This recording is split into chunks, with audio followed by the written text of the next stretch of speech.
Halo, assalamualaikum warahmatullahi wabarakatuh. Apa kabar teman-teman? Ini saya masih di mobil. Kebetulan saya barusan dari rumah customer, habis ngurusin klaim asuransi teman-teman ya. Nah, ini berbicara asuransi, ada berita yang akhir-akhir ini viral sekali dan ini mau sedikit saya tanggapi biar teman-teman semuanya punya pandangan tentang masalah ini. Jadi hal-hal yang viral atau berita yang viral di media sosial hari ini, kali ini adalah beberapa asuransi yang disebutkan di media sosial itu seperti Aksa Mandiri, AIA, Prudential dan segala macam. Sebenarnya kita tidak bisa melihat dari satu sudut pandang, ya kan? Karena yang namanya asuransi, ya kan? Yang namanya asuransi adalah basicnya adalah proteksi, bukan investasi.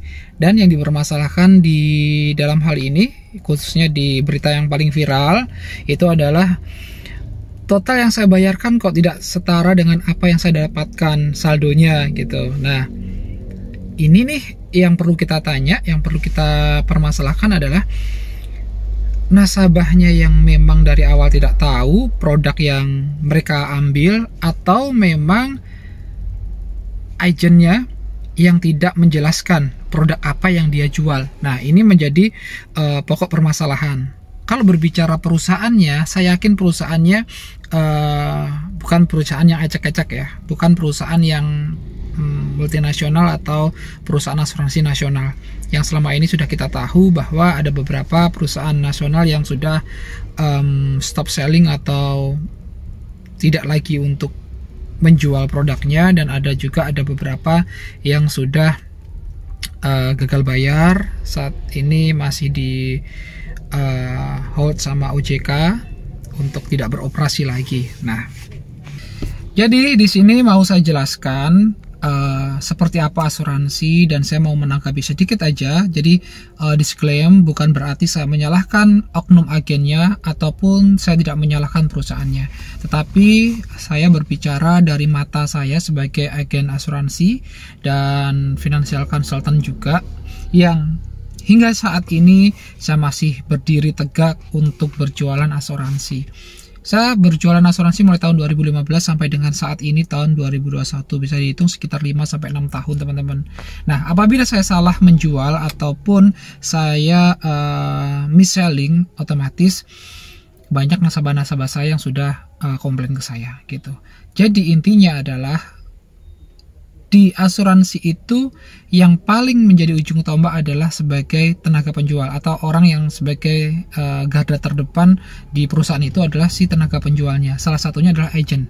Nah, di sini yang dipermasalahkan adalah mohon maaf nih, ada perusahaan AIA, ada perusahaan Aksa Mandiri. Nah, otomatis kita tanya dulu, kalau Aksa Mandiri memang dijualnya di bank, namanya Bank S ya kan, dijual produk ini memang di cabang-cabang Bank Mandiri seperti itu.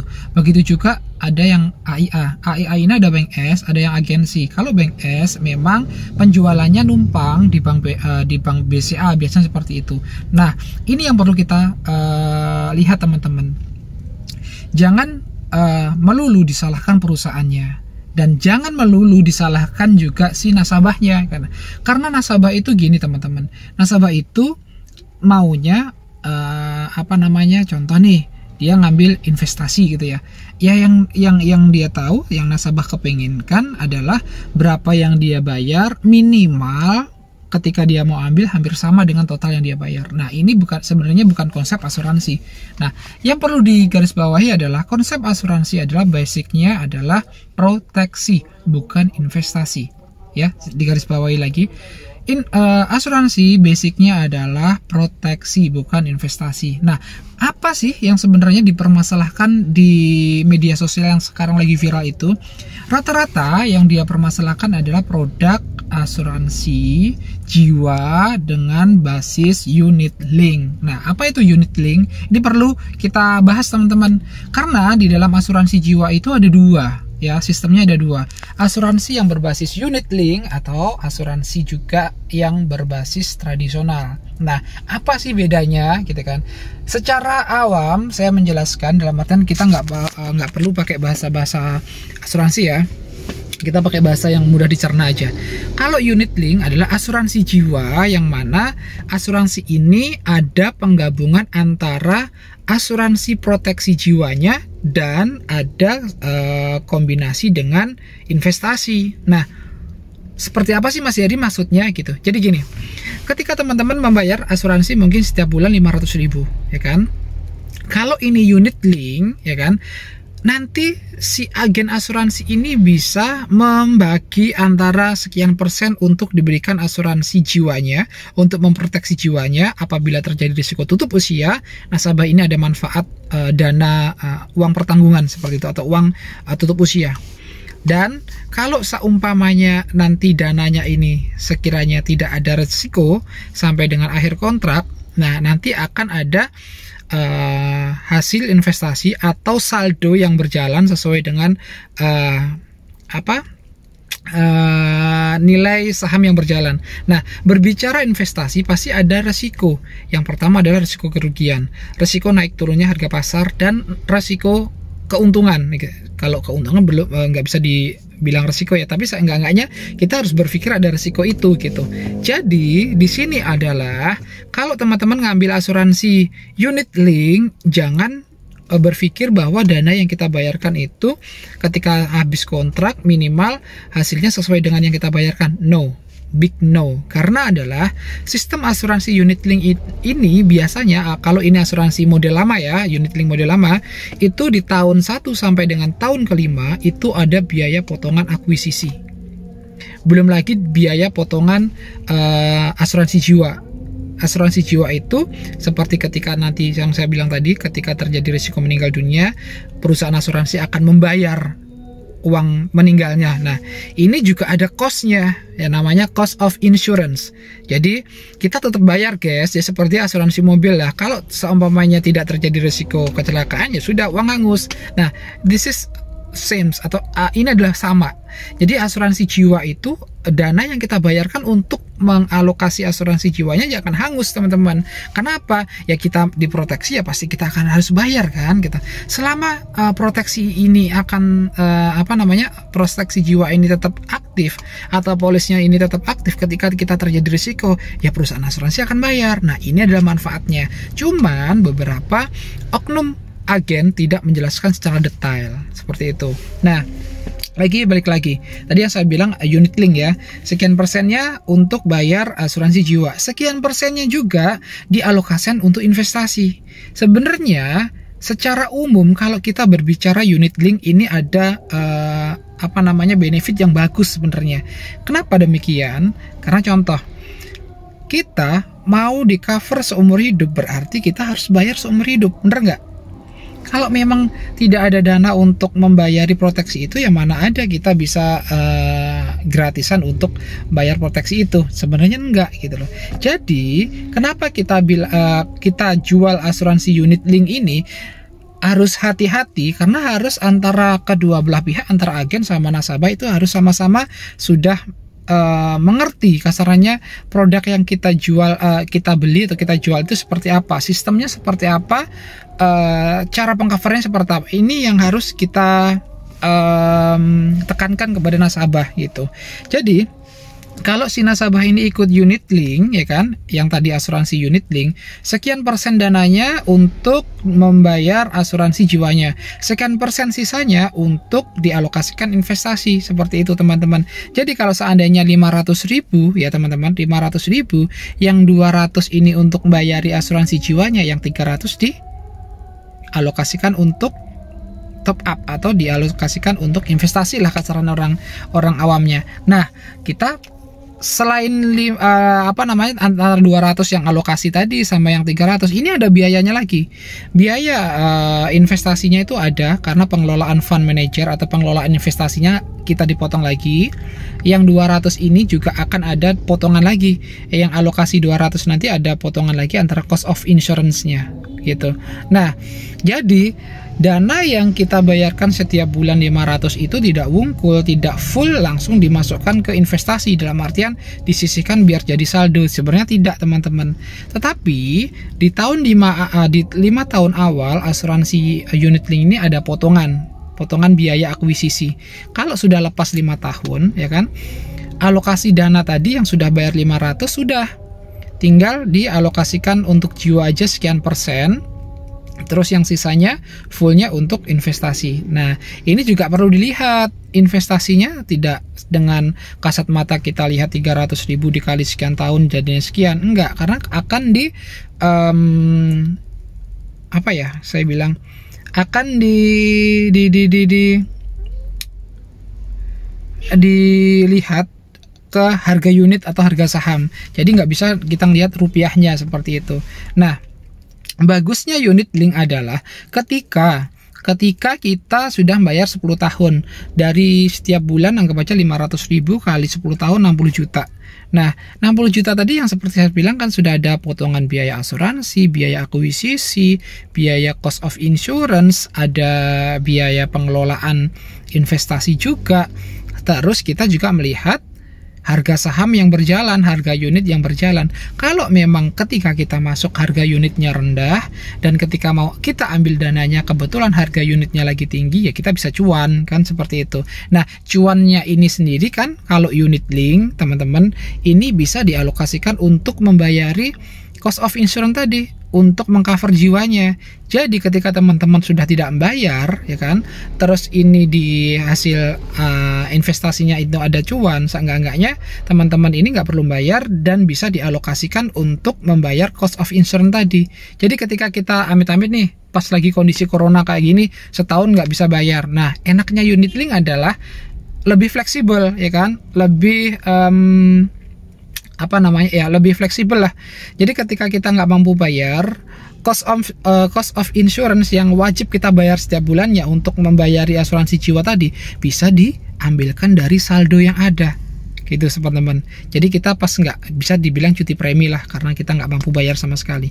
Tapi manfaatnya adalah ketika terjadi resiko di saat ini, ketika polis ini masih aktif, terjadi resiko, contoh nih tutup usia, kita masih bayar 5 tahun. Per tahunnya 6 juta, berarti kalau 5 tahun 30 juta. Ketika terjadi resiko meninggal kepada si nasabah, ya kan, padahal dia masih membayar 30 juta, ya. Terus dia terjadi tutup usia, minimal dia mendapatkan UP atau uang pertanggungan 200 sampai 300 juta. Kalau kita dibilang asuransi itu rugi, enggak juga gitu. Kembali kepada konsepnya, kembali kepada pemahamannya. Jadi saya tekankan lagi di sini adalah asuransi itu yang paling penting adalah penekanan pemahaman antara si nasabah dan si agen yang si menjelaskan gitu. Karena ada beberapa oknum, ya kan, ada beberapa oknum yang hanya menjual produknya saja tanpa melihat kemampuan bayar, tanpa melihat kebutuhan si nasabah. Jatuhnya ketika ada hal-hal seperti ini, agen-agen asuransi yang benar-benar solid yang dirugikan juga, karena memang semua masyarakat itu akan memukul rata semua agen asuransi seperti ini, seperti itu ya. Nah, jadi seperti itu teman-teman. Dan yang dipermasalahkan di sini kan unit link. Beberapa yang viral itu adalah asuransi unit link. Karena mungkin si oknum agen asuransi ini bilang kalau ketika kita bayar 10 tahun total 60 juta, kalau setiap bulan 500, nanti setelah 1 tahun 10 teman-teman nggak perlu bayar. Setelah tidak perlu bayar, nanti di tahun ke-10 dari modal 60 juta kurang lebih dah hasilnya sekian. Nah, ini asuransi unit link ini tidak bisa dijamin teman-teman, karena asuransi unit link ini hasil nilai yang ada di asuransi adalah asumsi. Asumsi ini adalah mereka reklamasian sesuai dengan hitungan yang ada gitu. Jadi pasti ada kolom rendah, sedang, dan tinggi. Sedang ini kalau memang harga saham lagi bagus, yang tinggi kalau yang bagus banget, kalau yang rendah ini biasanya memang yang normal-normal saja gitu. Jadi ketika kita mengambil asuransi unit link, sudah barang pasti kita basicnya adalah kita beli asuransi jiwa. Ketika saya terjadi resiko meninggal dunia, setidaknya akan ada pencairan sekian ratus juta untuk keluarga yang saya tinggalkan. Untuk apa? Karena kita nggak ada yang tahu teman-teman. Contoh nih, saya punya bisnis. Otomatis kalau bisnis ini pasti ada piutang bisnis sekian juta atau sekian ratus juta. Nah, pasangan kita nggak tahu nih kalau saya punya piutang sekian ratus juta.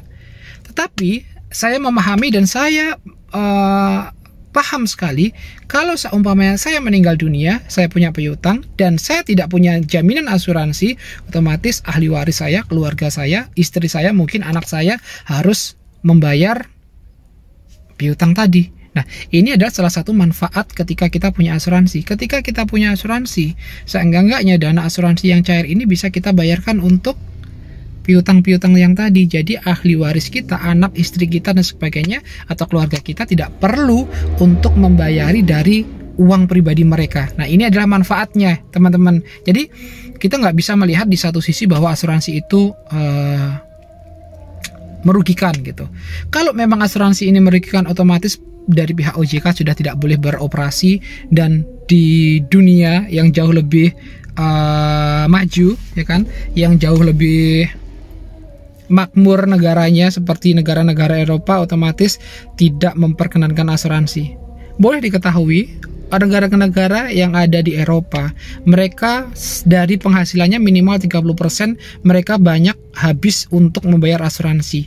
Asuransi jiwa, asuransi kecelakaan, kebakaran rumah, asuransi jaminan pensiun. Jadi ketika mereka sudah selesai masa kerja di usia 50 tahun, setiap tahun dia ada pencairan dana. Ini adalah dana pensiun. Nah, maka dari itu mereka yang ada di Eropa, teman-teman, hidupnya jauh lebih tenang karena memiliki asuransi. Nah, karena mereka mempunyai kesadaran yang mumpuni terkait asuransi seperti itu. Jadi balik lagi dengan hal-hal yang viral seperti ini, sebenarnya yang perlu kita tanyakan adalah yang pertama, oknum agen asuransi ini seperti apa menjelaskannya. Yang kedua, apakah si nasabah ini sudah paham tentang produk yang dia beli. Mungkin seperti itu, teman-teman. Tadi saya sudah bilang asuransi unit link. Ada lagi yang satu adalah asuransi tradisional. Asuransi tradisional ini adalah memberikan kepastian di awal. Contoh, bayarnya harus berapa tahun, ya kan? Dapatnya selesai kontrak berapa, uang pertanggungannya berapa. Jadi kalau asuransi tradisional ini kita lebih kita lebih nyaman lah, kita lebih aman juga karena mempunyai kepastian di awal. Kepastian di awal seperti apa ya? Kepastian kita bayarnya, kepastian hasilnya berapa, kepastian manfaat yang kita terima berapa.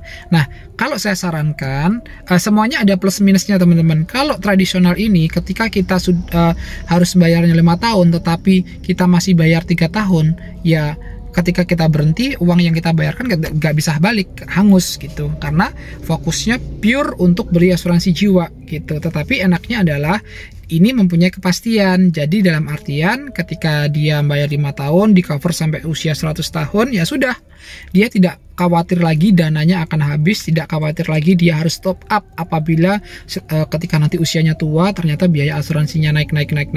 Nah, asuransi tradisional ini akan memberikan kepastian Bapak Ibu. Ketika Bapak Ibu mengambil asuransi tradisional ini, meskipun nanti kondisi ekonomi meningkat dan biaya asuransinya akan meningkat, Ibu tidak perlu khawatir. Di produk ini ada kepastian yang mana Ibu hanya cukup bayar 5 tahun tetapi di cover sampai usia 100 tahun tanpa melihat biaya asuransi yang berjalan itu cukup apa tidak si dana yang ada di saldo tradisional ini. Nah, ini ada plus minusnya, teman-teman. Jadi perlu diketahui bahwa teman-teman sebelum mengambil asuransi harus benar-benar bisa konsultasi di beberapa financial consultant atau beberapa agen asuransi. Karena biasanya rata-rata oknum agen asuransi ini hanya mengejar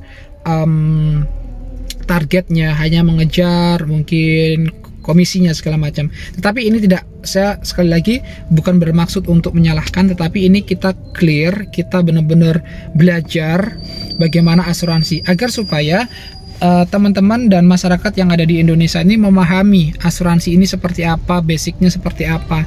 Jadi jangan sampai dengan hal-hal yang seperti ini bisa berimbas kepada semua masyarakat tidak kembali percaya dengan asuransi. Sebenarnya asuransi ini sangat-sangat penting dan sangat-sangat wajib untuk dimiliki, teman-teman semuanya.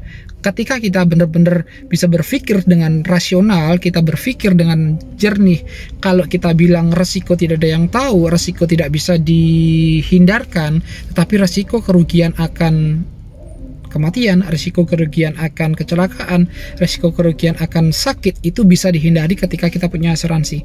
Yang saya bilang adalah asuransi menghindari risiko dari kerugian. kerugian dari apa? Kerugian dari resiko yang tadi. Contoh nih, ketika orang punya asuransi dan orang yang tidak punya asuransi sama-sama sakit. Yang satu yang tidak punya asuransi sudah mengumpulkan dananya, mungkin dia untuk asuransi untuk pensiun, dananya untuk tabungan. Ini yang tidak punya asuransi.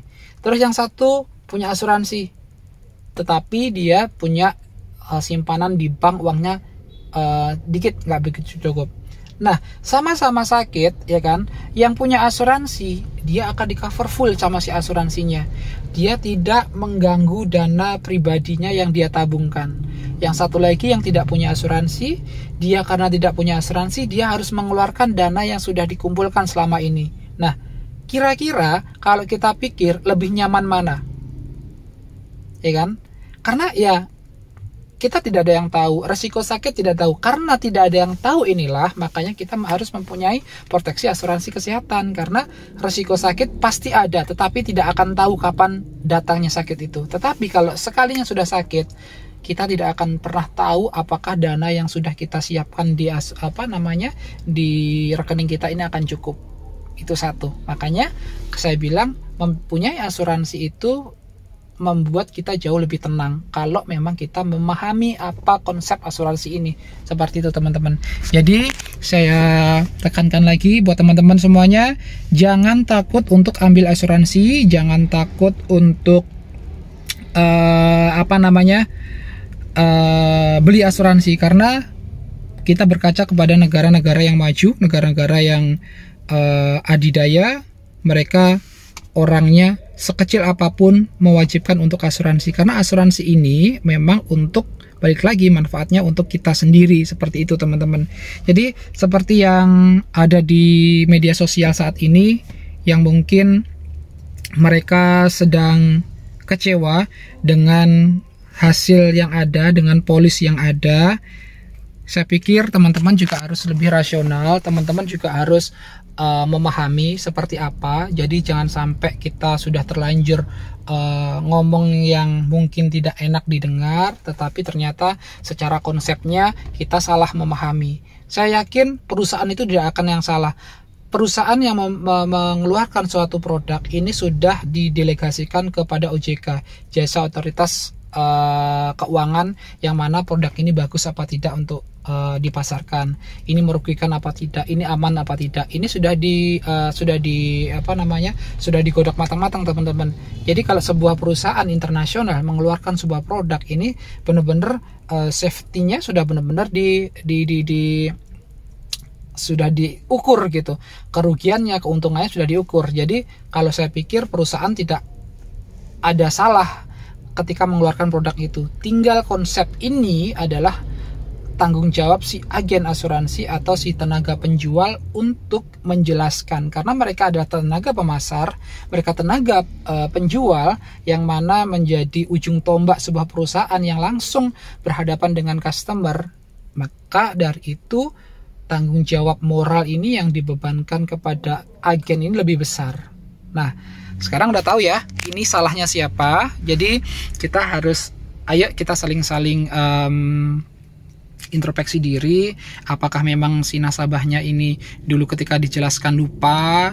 Kita balik lagi ngelihat polis asuransinya. Kalau kita melihat polis asuransinya tidak akan salah teman-teman. Polis asuransi ini adalah polis yang mana sudah ada kekuatan hukumnya. Jadi apa yang ada di polis itu pasti akan ada cair. Dan satu lagi, kalau ada yang bilang asuransi ini berbohong, tidak membayar sekian puluh juta segala macam, 1 triliun sekalipun uang akan dibayar di sebuah perusahaan asuransi apabila ketika klaim itu sesuai dengan syaratnya, sesuai dengan klausa-klausanya. Tetapi 1 perak pun juga tidak akan cair kalau memang ketika dia klaim tidak sesuai dengan yang ketentuan polisnya. Jadi teman-teman, membaca polis itu penting untuk diketahui. Jadi buat teman-teman yang mungkin punya polis asuransi, pengen bedah produk, pengen bedah asuransinya, ini bagus apa enggak, nanti bisa langsung DM di Instagram saya akan jelaskan secara gamblang tidak melihat asuransinya apa, tetapi saya di sini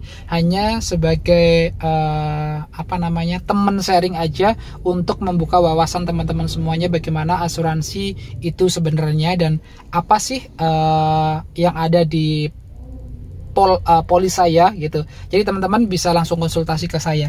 Karena kalau kita saling menyalahkan tanpa mengetahui konsep asuransi yang diambil itu tidak akan ada ujungnya. Itu teman-teman. Jadi teman-teman semuanya jangan takut yang sudah punya asuransi dan jangan takut teman-teman yang akan mengambil asuransi. Karena asuransi balik lagi sebenarnya manfaatnya untuk kita sendiri, untuk sekeluarga kita agar hidup kita jauh lebih aman dan tenang. Mungkin itu teman-teman semuanya. Ini saya mau turun mau jalan karena ini tadi habis dari rumah nasabah saya berhenti karena melihat sosial media beberapa hari terakhir lagi booming masalah asuransi ini. Jadi sekali lagi teman-teman yang ada di sosial media itu yang sedang viral itu memang ada miskomunikasi antara tenaga penjualnya sama si nasabahnya gitu. Jadi sekali lagi konsep asuransi adalah basicnya adalah proteksi bukan investasi ya teman-teman. Meskipun di situ ada investasinya, tetapi ada hitungannya segala macam. Jadi buat teman-teman semuanya yang ingin berkonsultasi langsung atau teman-teman yang mau membedah produk asuransi yang sahabat-sahabat miliki saat ini, boleh konsultasi langsung ke saya. Jadi sekali lagi kalau mau butuh asuransi, pastikan tenaga penjual ini ada tenaga penjual yang profesional. Tenaga penjual ini sudah mempunyai kredibilitas yang bagus dan dipastikan sudah mempunyai sudah mempunyai prestasi-prestasi yang mungkin sesuai dengan disiplin pekerjaannya. Seperti saya di agen asuransi ada beberapa prestasi-prestasi yang mungkin menunjang untuk ilmunya, menunjang untuk pekerjaannya. Nah, ini yang harus diwaspadai teman-teman, karena banyak sekali di lapangan agen-agen asuransi, oknum agen asuransi yang belum tahu sama sekali basic asuransi, ilmu asuransi, sudah dipaksa untuk menjual asuransi. Jadinya akan miskomunikasi, mis-selling, salah dalam menjualnya, dan biasanya baru akhir-akhir kontrak baru kerasa. Nah, ini yang selalu kita garis bawahi. Jadi pastikan sebelum mengambil asuransi, pastikan memilih agen asuransi yang profesional.